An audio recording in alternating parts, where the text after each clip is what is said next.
Donc, bonjour chers étudiants. Cette séance sera consacrée pour les conditions de la formation du contrat.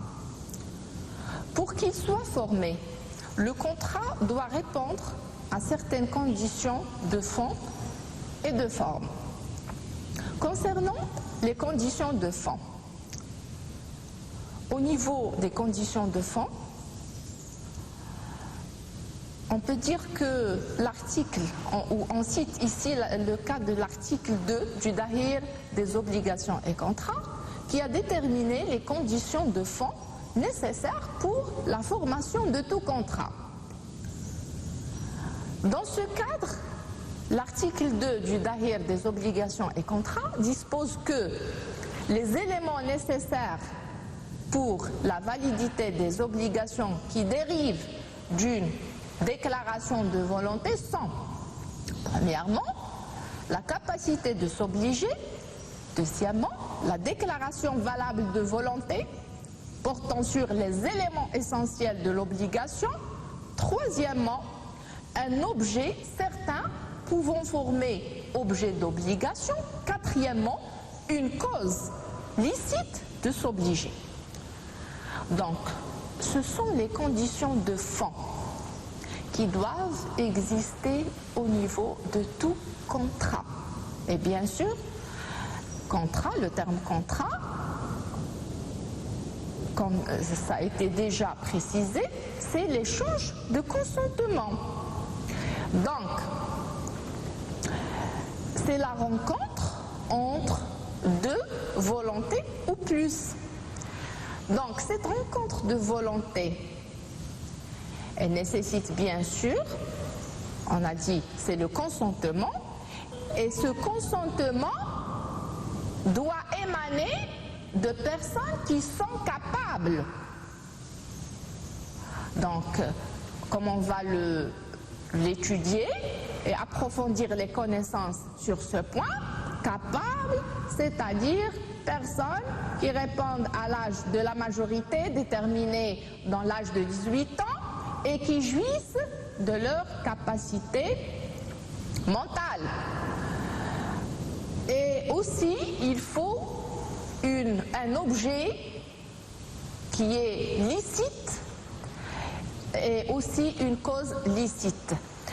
Donc, pour ne pas enfreindre l'ordre public. Commençons par le consentement. Tout d'abord par le consentement. Selon l'article 2 du Dahir des obligations et contrats,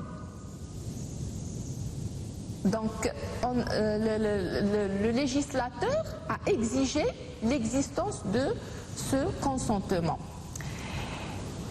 Et comme il a été précisé par le législateur que la convention, c'est-à-dire le contrat, la convention n'est parfaite que par l'accord des parties sur les éléments essentiels de l'obligation, ainsi que sur les autres clauses licites que les parties considèrent comme essentielles. Donc ici, on constate que la rencontre de volonté s'avère indispensable pour la conclusion de tout contrat. Donc commençons par la définition du consentement. Le consentement, c'est le résultat de la rencontre simultanée de volonté se constituant de l'offre émanant de l'une des parties et d'une acceptation identifiant l'acquiescement à la conclusion du contrat projeté. Donc le consentement se constitue de l'offre et de l'acceptation. Donc dans ce cadre, il faut préciser certains points. Donc il faut distinguer deux types de volonté. Lorsqu'on parle de volonté, il y a deux types de volonté. La volonté interne, qui est une opération intellectuelle. C'est une décision imposant notamment une réflexion. Et on a la volonté déclarée, la volonté extériorisée, qu'on extériorise, qui s'envisage dans une opération extériorisée de façon à ce que le tiers puisse savoir que cette volonté s'est exprimée. Donc l'extériorisation de la volonté, elle s'effectue par exemple des paroles, déduction de comportement, signature d'un écrit, des gestes aussi. On donne exemple du clic en informatique pour la conclusion d'un contrat sur Internet, un contrat électronique. Ainsi, il convient de noter que chacun des contractants soit informé sur la volonté de l'autre à travers une manifestation extérieure de la volonté intérieure, appelée aussi la volonté réelle, c'est-à-dire ce qui est voulu dans le fort intérieur de la personne. Donc, le consentement des parties contractantes se forme de l'offre et de l'acceptation. Donc ici, on se demande qu'est-ce que l'offre, qu'est-ce que l'acceptation et à quel moment peut-on dire que ces deux éléments forment le contrat? Pour l'offre, elle peut être définie comme une proposition unilatérale, mais pas une simple proposition comme on va l'éclaircir après. Donc c'est une proposition unilatérale faite par une personne, soit à une ou plusieurs personnes déterminées, par exemple le public, soit elle peut être faite pour une personne bien déterminée. Par exemple, on peut conclure un contrat déterminé à des conditions déterminées, de telle sorte que l'acceptation de son destinataire ou du premier de ses destinataires suffit à former le contrat. Donc l'offre, on a dit, c'est une proposition unilatérale, mais c'est une proposition qui doit répondre à certaines conditions, puisque ce n'est pas une simple proposition. Tout d'abord, l'offre doit être précise, c'est-à-dire qu'elle doit comporter les indications nécessaires à la formation du contrat, telles que la nature du contrat à conclure, les éléments nécessaires à sa conclusion, à savoir par exemple le prix, la chose qui forme l'objet du contrat, etc. En l'occurrence, l'offre, elle doit fournir une idée claire sur l'objet du contrat, d'où il convient de la distinguer des simples propositions qui ne produiront pas les mêmes effets de l'offre, puisqu'elles ne contiennent pas les éléments nécessaires et suffisants susceptibles de provoquer l'acceptation du destinataire.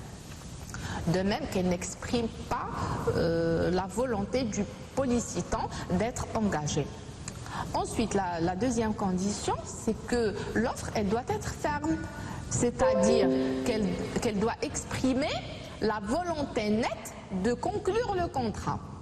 En effet, l'offrant confère au destinataire de l'offre le pouvoir de former le contrat par sa simple acceptation. À cet égard, il lui reconnaît le dernier mot dans la formation du contrat, inversement à une proposition de contracter. Elle n'est pas ferme puisqu'elle comporte des réserves, telles que par exemple une petite annonce précisant que le prix est à débattre. Donc une petite annonce qui comprend cette discussion du prix n'est pas une offre. Donc c'est une simple proposition. Par ailleurs, l'offre, elle peut être expresse ou tacite. Elle est expresse lorsqu'elle résulte par exemple d'un écrit ou de propos explicites. Par exemple, l'exposition d'un objet en vitrine avec son prix, ou par exemple lorsqu'on trouve un taxi en positionnement sur son emplacement réservé. Elle est tacite puisqu'elle résulte de comportements non équivoques. Ici, on donne un exemple. Par exemple, en se maintenant dans les lieux loués, après l'expiration du contrat de bail, le locataire offre-t-il tacitement de renouveler celui-ci? En l'absence d'opposition du bailleur, il y aura reconduction tacite du bail. Donc le seul maintien dans les lieux exprime la volonté de rester, de continuer le contrat de bail. Dans ce cadre, il convient de noter que lorsque l'offre est émise par un professionnel à destination des consommateurs, elle se trouve soumise, c'est-à-dire l'offre, elle se trouve soumise, en plus des conditions déjà citées, à un important formalisme qui est imposé par le législateur. Pourquoi ce formalisme? C'est pour protéger la partie la plus faible, le consommateur. Donc, par exemple, l'offre doit comporter par étiquetage des informations sur les caractéristiques essentielles du bien offert. Donc, puisque ici, on a un contrat déséquilibré, un professionnel qui a des connaissances approfondies sur le produit qu'il offre, et on a le consommateur qui ne connaît rien sur ce produit. Donc, pour protéger le consommateur et pour établir un équilibre au niveau de ce contrat, le législateur a imposé, en plus des éléments que doit comporter l'offre, le formalisme. Donc,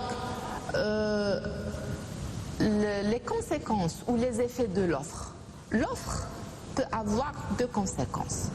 Soit elle peut aboutir à un refus du destinataire, et dans ce cas, elle ne produit pas d'effet juridique. Donc, et l'offrant ne se trouve pas engagé contractuellement. Donc, il n'y a pas contrat. S'il n'y a pas rencontre entre l'offre-acceptation, donc on ne peut pas parler de contrat, puisque le contrat ne se forme pas. Soit encore, l'offre peut devenir caduque à cause de la disparition de la chose offerte ou à cause de l'écoulement du temps de l'offre, si on est en présence d'une offre accompagnée d'un délai, ou encore le décès de l'offrant. De même, la révocation de l'offre, si on a l'article 26 du Dahir des obligations et contrats, suppose la précision de 3 cas. En premier lieu, lorsqu'il s'agit de la simple offre, c'est-à-dire la simple offre, une offre qui répond aux conditions qu'on a précisées tout à l'heure, mais une offre qui n'est pas accompagnée d'un délai. Donc, la simple offre, c'est un acte unilatéral. C'est une déclaration unilatérale de volonté qui ne lie pas son auteur tant qu'elle n'a pas été acceptée, bien sûr. Donc, elle peut être révoquée librement par celui dont elle émane de manière expresse ou tacite, à condition que la révocation soit claire et qu'elle intervient avant l'acceptation.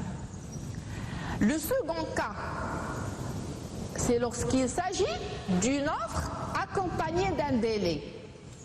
Un délai d'acceptation, bien sûr. Le délai peut être ici, il peut être imposé par la loi, ou encore un délai expressément indiqué par l'offrant lui-même.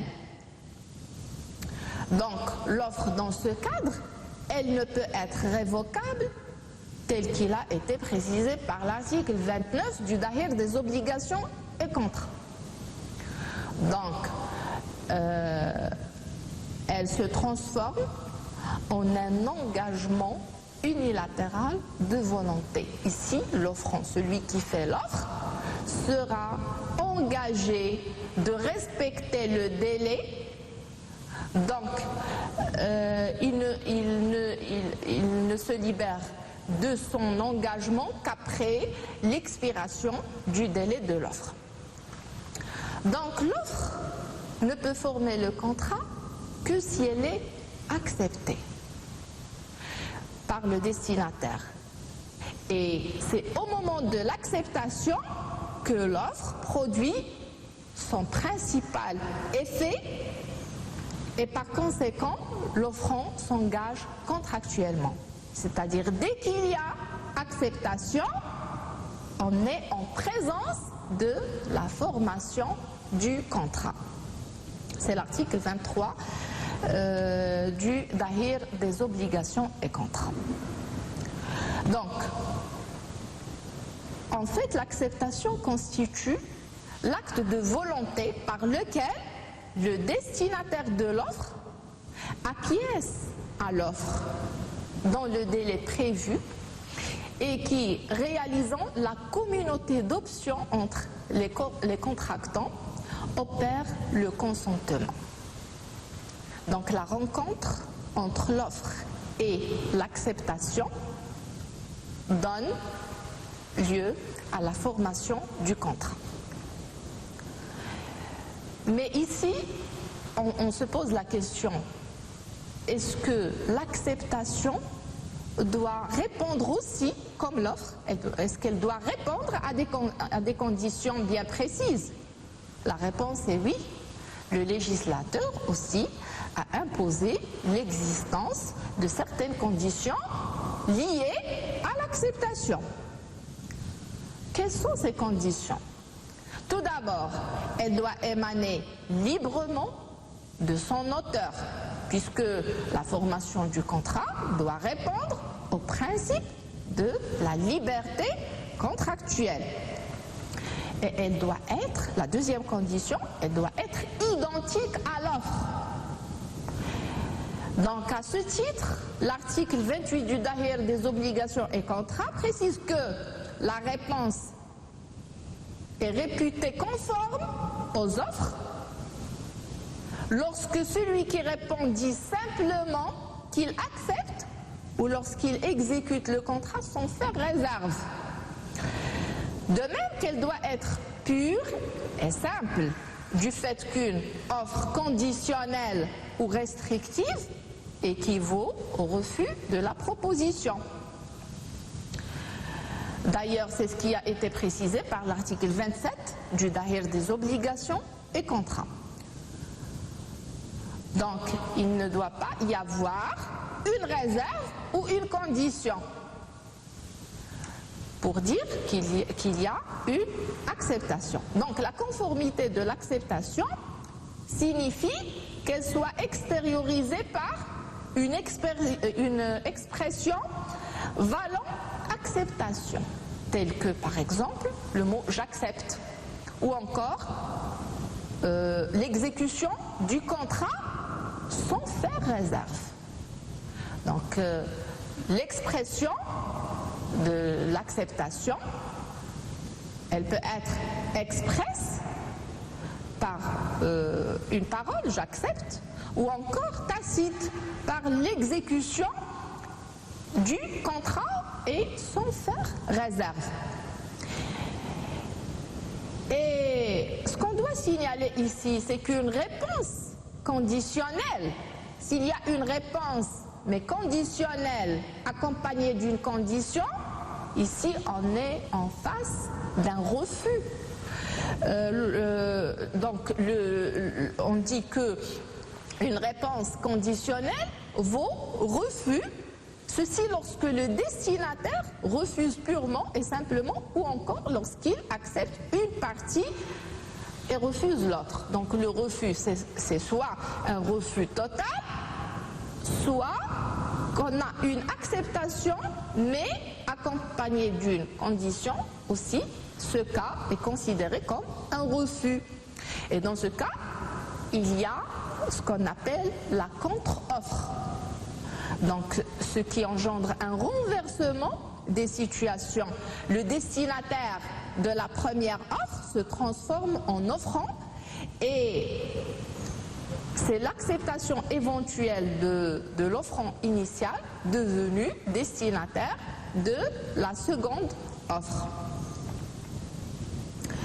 Donc, dans ce cadre, on a dit que le destinataire de la première offre se transforme en offrant et c'est l'acceptation éventuelle de l'offrant initial devenu destinataire de la seconde offre, la contre-offre, qui vaudra acceptation et formera le consentement. Enfin, l'acceptation doit porter sur tous les éléments du contrat, tels que la chose, objet du contrat, le prix, la durée, etc. Donc, à l'instar de l'offre, l'acceptation peut être soit expresse, en se manifestant par une signature d'un écrit, devant un notaire, ou encore verbalement, ou par un simple hochement de la tête, comme elle peut être tacite, tel que le cas de l'exécution du contrat. Donc, qu'en est-il du silence? Est-ce que le silence du destinataire de l'offre est considéré comme acceptation? Donc, ici, on précise que, en principe, le silence du destinataire de l'offre vaut refus. Ça, c'est le principe. Mais parfois, la loi ou l'usage ou encore même une disposition contractuelle peuvent faire du silence une acceptation. On peut donner ici l'exemple du contrat de mariage. Donc, ou encore l'usage entre les commerçants. Ou encore une disposition contractuelle telle que le contrat qui contient une clause de tacite reconduction qui assure le renouvellement du contrat dans le silence des parties. Donc, qu'est-ce qu'on déduit? On déduit que le silence, en principe, vaut refus. Mais exceptionnellement, lorsque la loi, les usages ou une disposition contractuelle font de ce silence une acceptation, dans ce cadre, on peut le considérer comme une acceptation de l'offre. Donc, en principe, l'acceptation doit intervenir sur le champ. On a ici l'article 23 du Dahir des obligations et contrats. Ceci dit que l'offre et l'acceptation doivent avoir lieu au même moment et au même lieu, sauf dans certains cas exceptionnels, tels que le cas des contrats entre absents. Donc, dans le cas, par exemple, d'un contrat par correspondance, donc les parties ne se trouvent pas dans le même lieu.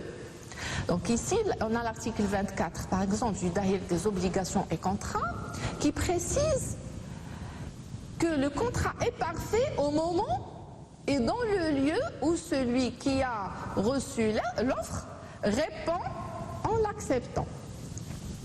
Aussi, on a le cas du contrat électronique. La formation du contrat n'est parfaite que s'il y a accusation de réception de l'acceptation par l'auteur de l'offre. Donc on a offre acceptée électroniquement par le destinataire plus accusation de réception par l'auteur de l'offre. Donc l'article 65-5 du Dahir des obligations et contrats. Grosso modo, le contrat constitue une source essentielle de l'obligation.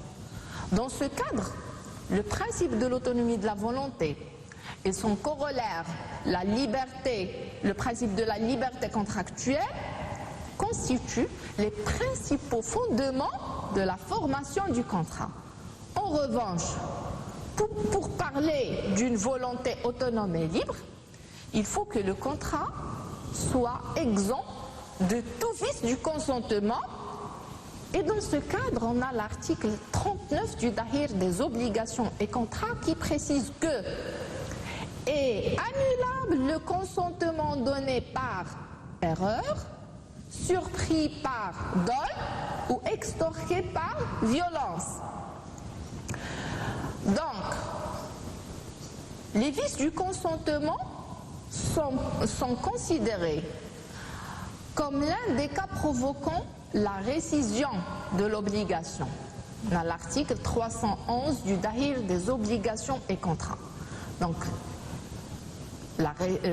les vices du consentement, selon l'article 39 du Dahir des obligations et contrats, se déterminent dans l'erreur, le dol, la violence. Donc, commençons par les vices du consentement. Ces vices du consentement qui portent atteinte à la volonté des contractants et qui peuvent provoquer la récision du contrat. Donc, selon l'article 39 du Dahir des obligations et contrats, les vices du consentement se déterminent dans l'erreur, le dol et la violence.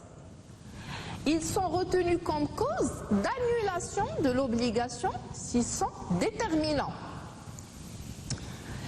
Ainsi, l'erreur, elle peut être définie comme une fausse représentation de la réalité qui a conduit une personne à s'engager et qui ne l'aurait pas fait si elle avait connu la réalité. Donc, dans un premier lieu, l'erreur peut porter sur la personne de l'une des parties ou sur sa qualité. Il vient de noter que l'erreur sur la personne ne donne lieu à l'annulation de l'obligation que si la considération de la personne envers qui on s'engage constitue un élément déterminant du consentement donné par l'autre partie. Ceci dit que la considération de la personne doit avoir exercé une influence déterminante sur l'engagement. Donc ici, on a comme fondement juridique l'article 42 du Dahir des obligations et contrats. En second lieu, l'erreur peut porter aussi sur la substance de la chose formant objet du contrat. En fait, l'erreur sur la substance ne peut donner lieu à la récision que lorsqu'elle tombe sur l'identité, l'espèce et la qualité de l'objet qui a été la cause déterminante du consentement, fondement juridique, l'article 41 du Dahir des obligations et contrats.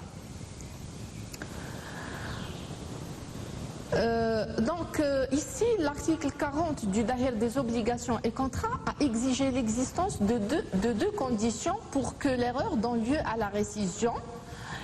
D'abord, il faut que l'erreur soit la cause unique ou principale de l'engagement et aussi qu'elle soit excusable.